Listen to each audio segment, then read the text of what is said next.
And so certainly they are requiring that you somehow or other tap into a supernatural force, if you will, and they would refer to it that way. Of course, they call this the great architect of the universe, and claim that all of the gods are basically all different faces of one and the same force, or one and the same being, and that's certainly communicated by Albert Pike in his book Morals and Dogma, which is the Masonic, the ultimate Masonic handbook. But that goes all the way back to ancient Egypt and the Egyptians, and you go into Amun-Ra, or the god Amun, the ancient god Amun, and Pike talks about how Amun was the most ancient of the Egyptian gods. Well, he's this ram-headed god. You see him, he's got these ram horns coming out of his head. And if you study the history of it, Amun ultimately was combined with gods like Zeus and Jupiter and Baal, and then they would take the images of Zeus, right, the strong bearded man, and then they would put ram horns on Zeus.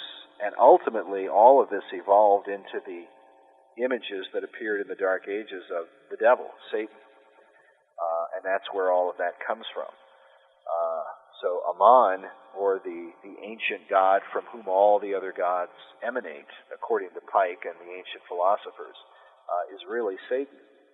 And so it fits in with, the biblical view that the gods of the nations are in fact demons, demonic powers and principalities. Chris, I want to change gears here for a minute and talk a little bit about your next documentary in that series called Riddles in Stone. And just sort of set the stage a little bit for people. You begin in a very mysterious way with that documentary, talking about some of the strange architecture and features in the city of Washington, D.C., that should give people pause and some reason to think there's some story behind this architecture. Can you very briefly just tell us some of the stranger things that you've seen, maybe without explaining them fully, but just letting us know why this should be such an intriguing topic for people? Well, we open up, we actually embrace a lot of the well-known conspiracy theories about the design and architecture of Washington, D.C., and we try to throw those out there just to give the audience a taste of what they're in for at the beginning. Some of and in particular, probably the pentagram is the one issue. The pentagram that's said to be in the street design north of the White House. That's the number one topic in that whole subject area. And of course, everybody who gets Riddles in Stone wants to know if we talk about the pentagram, and we do. And I think we talk about it in ways that I've never seen anybody else talk about it. But you're very careful on how you do it. You don't hit people over the head immediately with it. No, You build a very careful story, almost to the point that people are going to expect to see something like that, given all the other corroborating information. And then you put a twist on it that I don't want to give away. Right. That you take something that could be considered a weakness of the whole conjecture about the significance of it, and you actually make it a strong point that gives further verification. And our listeners are just going to have to get Riddles in Stone to see what I'm talking about. But the very thing that people question the veracity of the significance of this whole thing, you found something that I just cannot believe you discovered that suddenly makes all the sense and puts all the pieces together. Can I mention one part of it? Please. Well, the part that I would mention for anybody, because most people who are serious and who study this, the one question mark that they have when it comes to this issue is the fact that the pentagram in the street design is not a complete pentagram, that there is an opening or a space or a gap where the pentagram is unfinished or broken, if you will. And we explain in the film, we give a series of reasons from Masonic and occult sources why that could very well be the case, and that it could very well not have been, that it could very well have been intentionally designed that way. And I won't say any more than that, Dr. Future, but I wanted to say that much for people who are wondering if they're going to get an answer to that question. Cliffhanger. We provide some answers, I think, and they come again. When I found them, I was amazed where I found them. I was amazed at the time frame when these things come up, because it fits in with the time frame that the city of Washington, D.C. was being designed. And they come directly from Masonic sources. And if people are intrigued by Da Vinci Code but find it a little corny or a little trite, particularly if you're a Christian and you feel repulsed by some of the conjectures that they make, if you're interested in real legitimate riddles that use sources throughout literature, world history, art, things like this, then Riddles and Stone is the right product for you to take a look at. And it's really for a Christian or those who are interested in religion and Christianity. It's really the right thing for them because it really helps put an understanding. And then you add this extra dimension of what the Bible has to say about what's going on. And the Bible is well equipped to explain what's going on and, in fact, anticipated some of these activities. Right.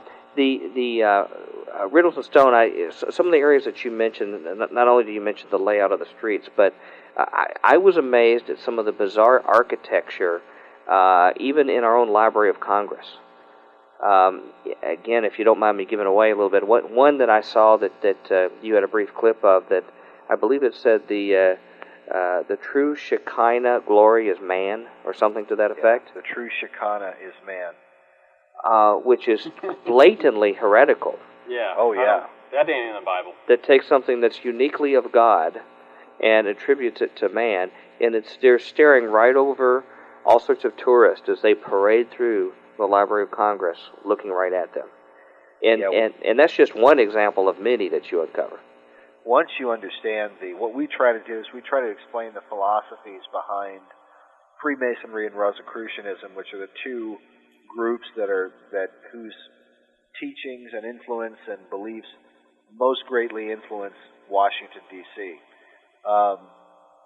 along with the influence of the Bavarian Illuminati, and we have a whole section on that where we talk about why this group, in a very direct way, I believe, was very influential on two of the main features in the D.C. layout, the pentagram and then the right triangle, which is called Federal Triangle, which is kind of the centerpiece for the entire city.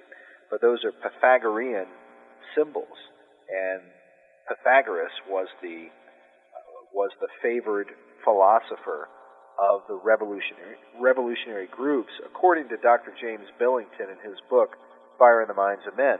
They had what he called the Pythagorean passion, and they named all of these things after Pythagorean symbols and images and so on. And Adam Weishaupt, who founded the Illuminati movement, his final treatise that he wrote just prior to the French Revolution was called Pythagoras. So Pythagoras had that strong of an influence. Now you've got Pierre L'Enfant, the designer, who comes from France, where the Illuminati had gone in and influenced the Freemasons and the Jacobin movement. L'Enfant comes to America with the Marquis de Lafayette, who fought with George Washington. They both did. And then after the war, Washington is working now with L'Enfant as the architect for D.C., and we find these Pythagorean symbols that really symbolize the whole revolutionary spirit and the revolutionary thinking that was going on in the world, in America and France, and eventually throughout Europe at that time. And that's not to say that all of the American revolutionaries necessarily agreed with what was happening in France. Many of them did not, especially George Washington, because he felt that the Jacobins were bloodthirsty and so on, so he didn't want to have anything to do with them. But it's very, very interesting, the connections that you find, and the philosophies behind them. But that's what's being communicated throughout the city of Washington, D.C. It's Pythagorean, Platonic, Hermetic philosophy. And Hermetic philosophy, we trace, and they trace, those who practice and believe the ancient mysteries, They trace it all the way back to ancient Atlantis, where they believe that Hermes is another name. That's where the term Hermetic comes from. But they believe Hermes is another name for Enoch. Enoch in the Bible, who walked with God and he was not. Well, they believe that Enoch was the first great king of Atlantis.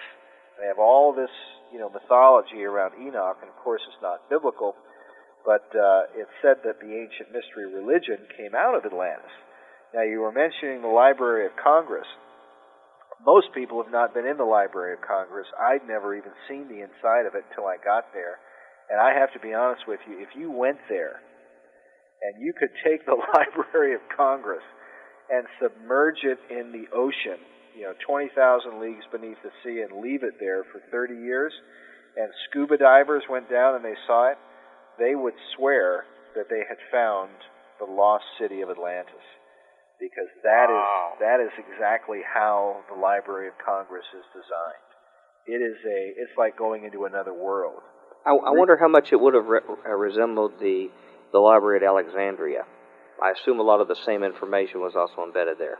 I wouldn't be surprised if there were close correlations. I mean, that whole thing is a pagan, mystical, arcane. You've got zodiacs all over the place. You got these strange mythological figures everywhere. You have these Lucifera goddesses. The ancient goddess Diana Lucifera, where she's standing there holding a torch aloft, which is one of the models for the Statue of Liberty. Diana the Light Bearer. And you have several of them in the library that are standing there holding in their lamps at the end of their torches. It's just incredible. You could spend all day in there looking around and still not be able to see all the details and the color and the intricate imagery that they've etched into the walls and so on. A lot of people talk about closed conspiracies or open conspiracies. I guess the best way I would describe this would be a veiled conspiracy, in that one has to go look for this information, but if one goes through the literature, one is very patient to go through the writing of the classic authors and our founding fathers and others, you can piece together this kind of work, and in fact you demonstrate that in your work. Oh yeah, anybody, the stuff that we show people in Riddles and Stone is stuff that, it's from George Washington's papers at the Library of Congress or the letters of Thomas Jefferson and things like that, things that anybody could go and look up. Very official documents. The book we quote, Fire in the Minds of Men, that's mentioned by President George Bush in his 2005 inaugural address. He recites directly from it. Oh, yeah. He quotes from the title, and then the principles that he's espousing come directly from that book. And it's written by Dr. James Billington. Now, you would think that Billington was some guy in a basement somewhere with an old typewriter hammering out his conspiracy theories about world history, but that's not it at all. He's the Librarian of Congress. He's the 13th Librarian of Congress. And I just got that book, by the way, after seeing it in your documentary. And when he says his key point that America was founded not by those of the Enlightenment like people think, but by the occult traditions coming out of Germany, that really hits the nail on the head and makes your point for you, doesn't it?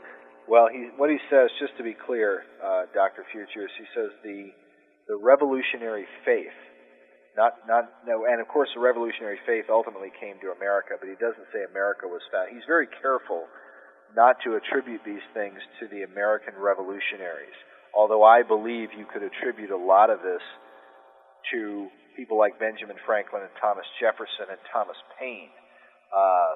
The American revolutionaries were somewhat divided.